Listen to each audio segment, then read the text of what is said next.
Assalamu alaikum. I am Dr. Mahbub, Assistant Professor, Department of Pathology of Bashundhara Ad-din Medical College. Today we will discuss about the first chapter of general pathology, that is cell injury. So what is pathology? Pathology, it is the structural, biochemical and functional changes that occurs in cells, tissues and organs, that is the underlying fundamental mechanism of disease. Now there are two categories of study of pathology. One is called the general pathology and the other is systemic pathology. The general pathology is concerned with the common reactions of the cells and tissues that occurs after an injury, and systemic pathology examines the alterations and underlying pathology of a specific organ system. Now there are four core aspects of pathology. Number one is the causation of the disease, which is also known as etiology. And the second is called the pathogenesis, which is the underlying mechanism, for example biochemical or pathological or molecular mechanism that is responsible for the disease, which is called pathogenesis.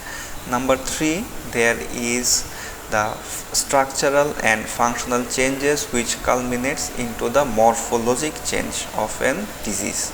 And finally, then there is sign and symptom of the disease called clinical manifestations. Now, what are the responses of the cell to injury? When the cell is exposed to an injurious stimuli, the cell can react differently according to the nature of the injury, the degree of injury and the time the cell is exposed to an injurious stimuli. So the first thing the cell tries to do is tries to adapt against the injury. So that is cellular adaptation. Then there is cell injury, then there is pathologic calcification, intracellular accumulation and cellular aging. So cellular adaptation, which is the first response of the cell against injury, it is divided into four types. Number one is hyperplasia, number two is hypertrophy, number three is atrophy, and finally there is metaplasia. So these are the cellular adaptation. And next there is cell injury. When the cell injury occurs, when the cells can no longer adapt, the injury is so much and so intense that the cell, there is permanent damage to the cell and permanent injury to the cell, it is called cell injury. So there are two types of cell injury, one is reversible and the other is irreversible. The irreversible cell injuries are again two types.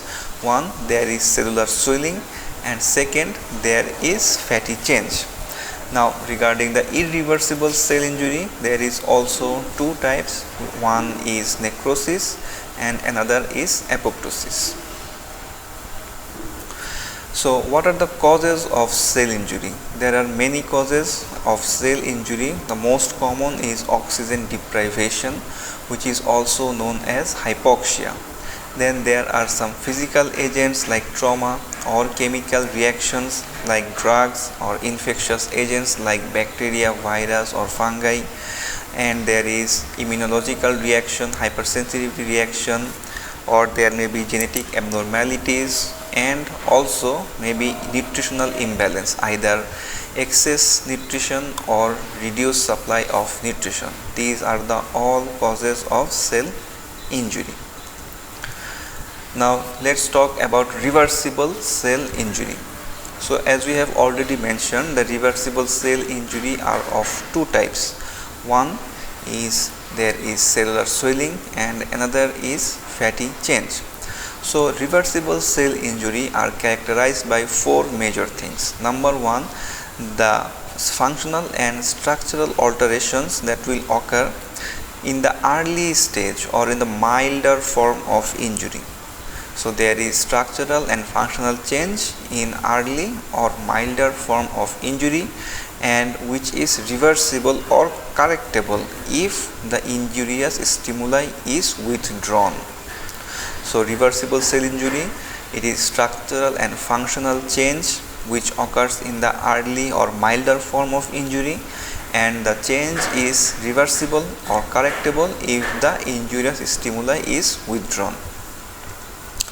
So as we have already mentioned, there are two categories. One is cell swelling and the other is fatty change. So what is cellular swelling? It is the earliest manifestation of reversible injury. So the cell and its organelles are enlarged, as well as the cell membrane, and then there will be detachment of ribosome from endoplasmic reticulum, and there will be clumping of the chromatins. So why does the cell swell up? So the most important cause is due to the failure of ATP dependent sodium potassium pump. As we have mentioned that the most common cause of cell injury is hypoxia, and we know that we need oxygen to generate ATP. So if there is loss of ATP, then the sodium potassium pump cannot function, and as a result the water gets inside the cell, causing the cell to swell up or enlarged or cell swelling. So the morphology of cell injury is that when it affects the many cells of the an organ or tissue, then the organ becomes enlarged, the weight of the organ is increased, and on the microscopic examination we will see small clear vacuoles that are within the cytoplasm, and they represent the pinched off segment of endoplasmic reticulum. And there is sometimes also injured cell appears more red, which is known as eosinophilic. And the ultrastructural, so if we want to exactly see the swelling of the organelle or the swelling of the plasma membrane, we will need electron microscopy, because these changes are not always visible with the traditional light microscope. So to see the ultrastructural changes, we will need electron microscopy. So what will we see in the electron microscope? First, the plasma membrane. In the plasma membrane, we will see the blebbing, blunting and loss of microvilli, which are normally present in the plasma membrane. Then there will be some changes within the mitochondria. So what changes within the mitochondria?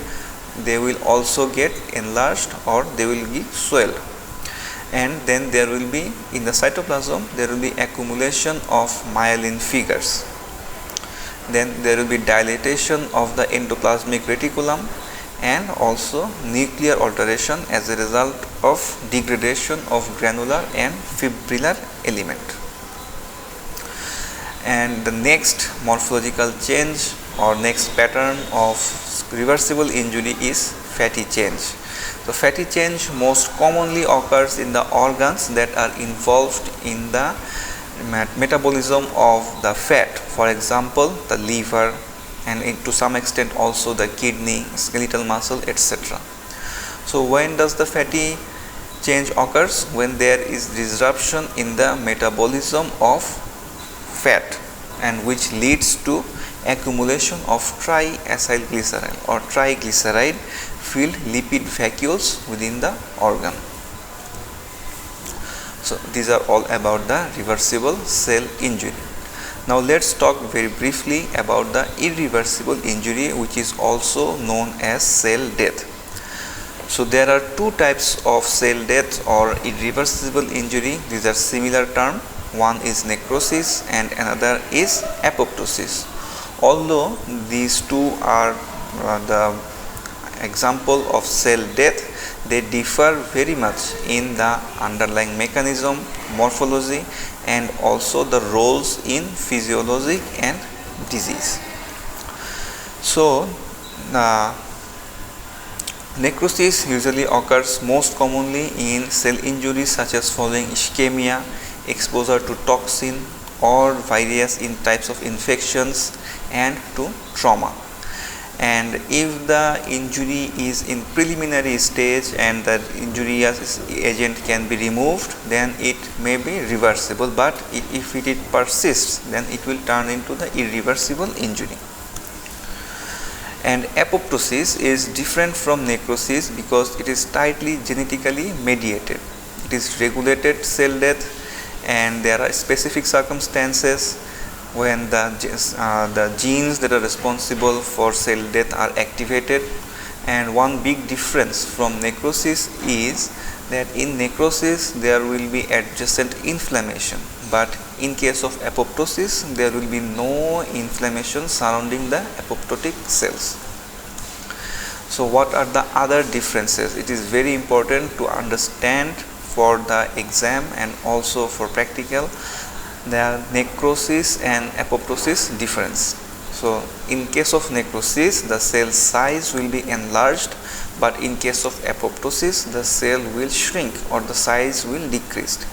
In case of nuclear change, the necrotic nuclei will show three patterns of changes. One is pycnosis, karyorrhexis and karyolysis, but these are not seen in apoptosis.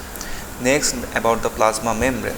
In case of necrosis, the plasma membrane will be disrupted, but in case of apoptosis, the plasma membrane will remain intact. So as there is disruption of the plasma membrane, there is leakage of cellular content which is seen in apoptosis, and as there is leakage of plasma content through the damaged cell membrane, in case of necrosis there will be an inflammatory response which is not seen in apoptosis. And finally, necrosis is almost always pathological, but apoptosis sometimes may be physiologic and sometimes it's also pathologic, but necrosis is always pathologic. So this is all about today. This is about the reversible cell injury and the very brief about necrosis and apoptosis, which are irreversible cell injury. In the next segment we will talk more detail about the irreversible cell death. Thank you.